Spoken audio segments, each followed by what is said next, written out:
But at the moment, 5 minutes each. Mr. Gor. Thank you, sir. Chairman Risch, Ranking Member Shaheen, and members of the committee, thank you for having me here today. Before I get started, I'd like to take a moment to acknowledge the senseless killing of one of my closest friends yesterday, Charlie Kirk. Charlie cared about our nation, loved his beautiful family, and was always there if you needed anything. Charlie was an optimist. Our prayers are with his beautiful wife, Erica, and her 2 young children. Rest in peace, Charlie. Members of the committee, it is truly an honor to be here. For those of you who have yet to meet, my name is Sergio Gor, and I currently have the honor of serving as Assistant to the President and Director of Presidential Personnel at the White House. I can proudly report that under the President's leadership, the Office of Presidential Personnel has filled over 95% of jobs at record speed, beating every other administration in American history. I also want to thank this committee for the incredible work you have done to confirm so many of our nominees, often in a bipartisan effort. I've also spent many years here on Capitol Hill, including working for members of this very committee. It's especially humbling to walk these halls today as President Donald Trump's nominee for ambassador to India. Serving at the pleasure of President Donald Trump has been the greatest honor of my life. And if I'm fortunate enough to be confirmed, I look forward to serving the United States abroad in India. We are fortunate to have a president who has made bringing peace around the world a top priority. I would like to take a moment and thank President Trump for his trust and confidence in me. India is a strategic partner whose trajectory will shape the region and beyond.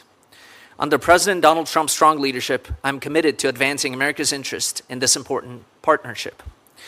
India's geographic position, economic growth, and military capabilities make it a cornerstone of regional stability and a critical part of promoting prosperity and advancing the security interests that our nations share. As Secretary Rubio noted, India is one of the most important relationships our nation has in the world. If confirmed as ambassador, I will work to deliver on the President's agenda and advance U.S. interests by increasing our defense cooperation, ensuring fair and beneficial trade, deepening energy security, and furthering technology. If confirmed, I will prioritize deepening defense and security cooperation with India. This includes expanding joint military exercises, advancing co-development and co-production of defense systems, and concluding critical defense sales. These efforts will enhance collaboration between our forces while supporting American defense manufacturers and making America more prosperous. India's population of over 1.4 billion and its rapidly growing middle class present immense opportunities for America. From artificial intelligence to pharmaceuticals to critical minerals, the potential for collaboration is vast. However, in the past, India's protectionist policies and regulatory barriers have prevented us from fully realizing this partnership. If confirmed, I'll work to advance trade that is fair, reciprocal, and beneficial to the American workers and businesses. I will advocate for reforms that will make India's markets more accessible and transparent. I will also work towards President Trump's ambitious goal dubbed Mission 500 to double bilateral trade to $500 billion by 2030, which will expand American exports, creating jobs and prosperity for our citizens. Improving U.S.-India trade ties will not only bolster U.S. competitiveness, but also reduce China's economic leverage over other nations. I will encourage Indian investment in U.S. manufacturing capacity, and we will also be furthering, with Indian investments in the United States, we will also be furthering our strategic pharmaceutical supply chain and create more jobs right here at home in the United States. India is also a strategic partner in advancing critical and emerging technology.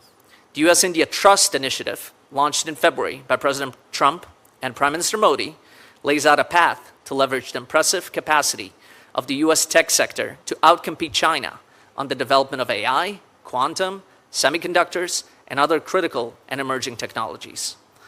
I will advance this administration's AI action plan, which will ensure the dominance of American AI technology in India and globally. Our technology cooperation will require significant energy resources, another area where the United States and India can work together. If confirmed, I will work to increase American energy exports to India, establishing the United States as a leading supplier of crude oil, petroleum products, and liquefied natural gas. Finally, India's role in ensuring the stability and security of the region cannot be understated. A stable South Asia is in the interest of the United States and all the nations. President Trump's leadership, the U.S.-India partnership, will define the 21st century. It is only by working together that we can make that aspiration a reality. If confirmed as ambassador, I will work to ensure the United States remains a global leader while fostering a partnership that benefits both nations. I look forward to working with you all to achieve these goals. Thank you. Thank you, Mr. Gor. And on behalf of the committee, of course, we extend our condolences to you personally on the loss, and of course to the